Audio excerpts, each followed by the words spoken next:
Hi, I'm John Dobson, and it is time for another associated board jazz piano tutorial. This time it's a Firefly by Nicky Isles. I hope you like it, and if you do, please subscribe to my channel. Thank you.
So we've got to make a really good groove at the start with these power chords. 1, 2, and 3, 4. 1, 2, and 3, 4. Staccato and a slight accent on the second one of those.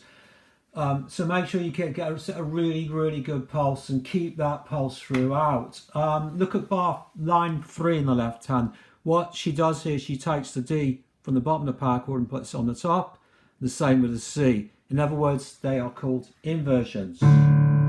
This time holding them for 4 beats for a bit of rhythmic variety. The bottom line, it's a reharmonisation. You've got a G, semi-breeze, then C, and then B flat. Okay, so that's basically the left hand.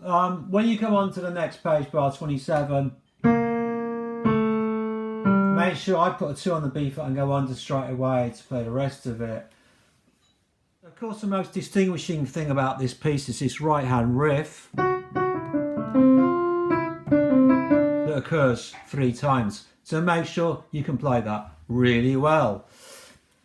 Okay, and use the same fingering every time, of course. Now, at the end of line 2, or the first line of the head if you like, notice how she uses inversions that I discussed earlier that you did in the left hand of the power chords. At the end of line 3, or bar 12, this time, the first time that we have any thirds in the harmony, the third of C chord and the third of the D chord. Again, inversions with the 5th on the top and on the bottom, so we're making 6ths. Again, a bit of variety, just changing it each time. At the very last point on that page, the end of bar 16, you are moving on to the second cell, the second idea, if you like. Nicky or whoever fingered this suggests you put a 3 on the F. I do not suggest you put a 3 on the F. I think it's better to leave a gap and use a 2 on the F. Why? Because you've got a stronger finger doing the grace note. Probably more important at grade 2 than it would be, say, if it was a much higher grade piece where your pinky would be a lot stronger. Now remember, it's okay to change the left hand in the solos, to reharmonise it, whatever you want to do with it. So I don't do anything that clever, but what I do is I change the inversions of the power chords. So in the book you've got them in root position, if you like. What I do later on, I go to an inversion quite earlier on, and I actually go an octave lower, just for more variety. I don't want to reproduce what I did exactly. I'm just going to give you some of the ideas that I use. Now, in the book, they suggest what you've got there is basically a D blues scale. I don't like overdoing blues scales. It's a bit of a cliche. So early on, I think I did the G sharp pretty early on. So I'm using a blues scale to start with. But then I like to move down a bit. And that's kind of like an inversion of a pentatonic.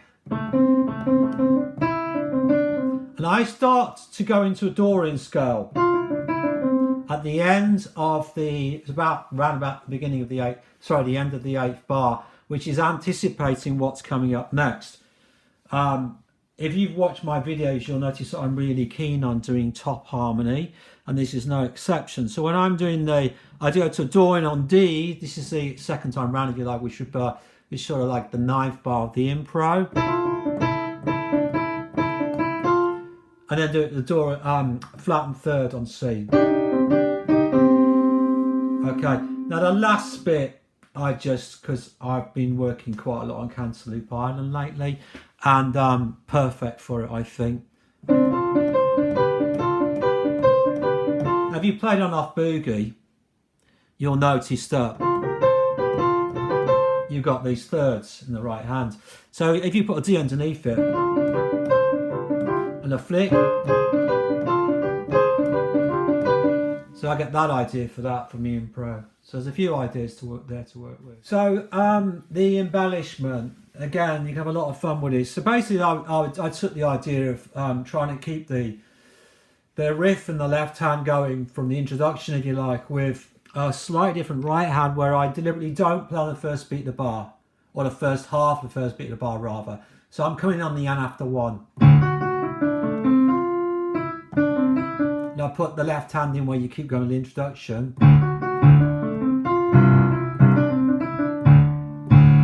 Okay, and do the same with the inversions later on, if you like. And I think I changed the rhythm, didn't I, a bit as well. Just to add a bit of variety. The only thing I need to point out really is the very, very last 2 bars. We have this chord that you can't see at the moment because that is right at the end of my keyboard. So you're playing, you have to pedal that, it's impossible to play otherwise. So why not play the E flat in the left hand and the D in your right? So obviously it's an octave higher than written, so it's right up here. See what I did there? It also looks a bit flash as well, so nothing wrong with that.